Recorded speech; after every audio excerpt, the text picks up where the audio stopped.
because I remember very well when Steve Austin left WCW and he was with us briefly.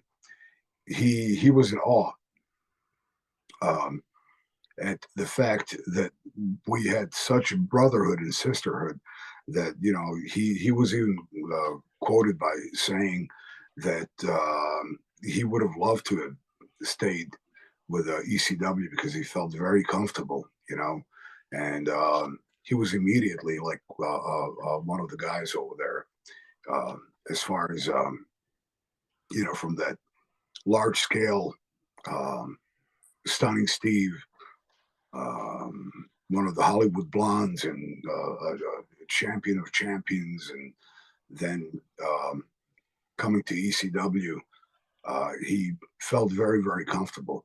So that's a big compliment right there. Yeah. So I'm from Jersey. I broke in '92. Everyone that broke in '92 from Jersey wanted to work with Chris Candido. He was like the local guy. Oh yeah, Any Chris Candido stories from ECW? Any memories of Chris? uh, wonderful guy, uh, wonderful guy. Very funny, uh, tremendous wrestler, tremendous on the mic. Uh, just the epitome of a professional wrestler, but a great guy. Um, Someone that could work with anybody and did anything that anyone wanted to do. Treated everybody with respect, whether he was Chris Candido doing a job for Taz or whether he was Chris Candido as a triple threat. He was always the same. Um, with Chris, we can go on, I mean, Yeah. that's why Chris loved. Chris loved. I'm sorry. Chris loved pro wrestling. Yes, He he did. loved it. He loved it. Showed and he sacrificed a lot for the industry all the way till the end. Right. Yeah, Hard to talk about Chris without bringing up Tammy. yeah, Any memories of Tammy? Did you get along with Tammy? I always got along with Tammy. yeah. I never went out of my way to be friends with Tammy.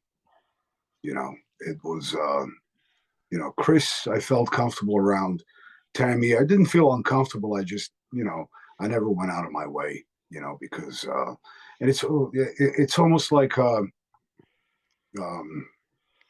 her mood would change at a drop of a hat. It could be addiction, could be that she knew that at one point she was a superstar and she had the it factor. So you always felt that she wanted to put it out there and reconvince you, remind you that she's way above, and that's actually pretty much the time when she started slowing down and becoming not the same Tammy, like Sonny was. So Right. I didn't go out of my way to spend a lot of time with her, worked with her, and great professional, uh, a good feather in a cap to work with a girl like that, But as far as personally and all that, no, and then you hear different things, and she is this and she is that and everything. And if you like or love and respect Chris, you don't want to put yourself in that situation. Sure. I can never say that uh, anything happened that was uncomfortable or anything like that. You know, but partly because I kind of stayed away from her. Right. Any stories with the American Dream, Dusty Rhodes in He was ECW? he was there. He was great. He was another one that was extremely helpful. And if you wanted advice and if you sought advice from him, he was more than happy to help. Just a great guy, fun loving, and I think that oh God Almighty, he should have been there from the very beginning because he just belonged there. The Big Dust was, oh gosh, just an honor to to share the locker room with him and drink beers with him.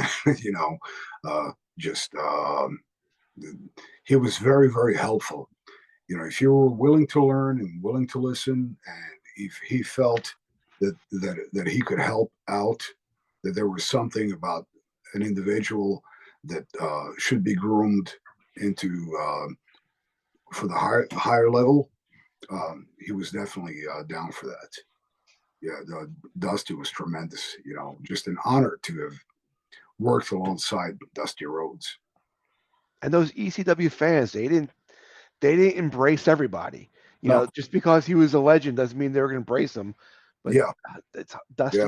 Dusty get over anywhere.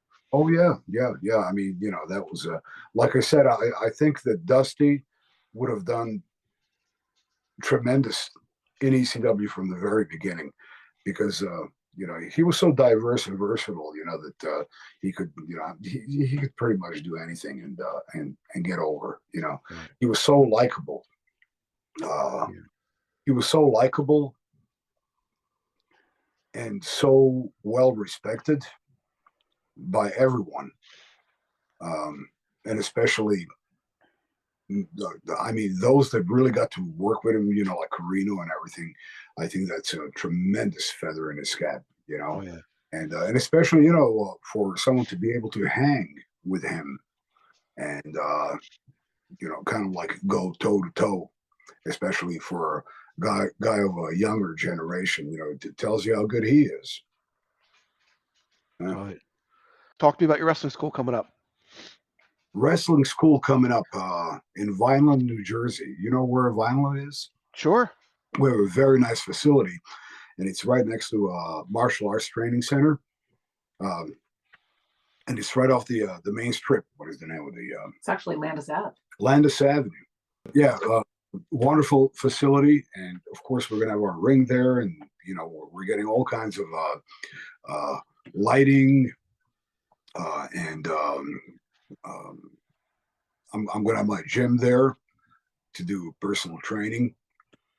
You'll have all the audio, all the all the video, all the TV audio, videos. video, again, lights, smoke cannons, uh, the whole 9 yards. You We will know, be for doing TV tapings on Saturday nights. Saturday nights, yeah. And then we Mhm. will be doing birthday parties and weddings. Birthday parties and weddings. The Weddings. people have Mhm. actually called and asked if we were going to be doing in-ring weddings. Yeah. Okay. So, So, so yeah. Jason, a big thing at wrestling school is the ability to run shows. You're going to be running shows from your actual wrestling school, correct? Yes, we So, will. Yeah. so guys are going to get on the job training right off the bat, Yeah. wrestling in front of live people. Yeah, ring time, and you know, it's such a wonderful studio type feel. You know, People want to learn about the school. If people want to reach you, where can they do that? well, you know, pretty much They can over. reach you by telephone. The Yeah. school's phone number is 570-618-1234. That's easy. It can also be found on www.impactcentralprowrestlingdojo.com.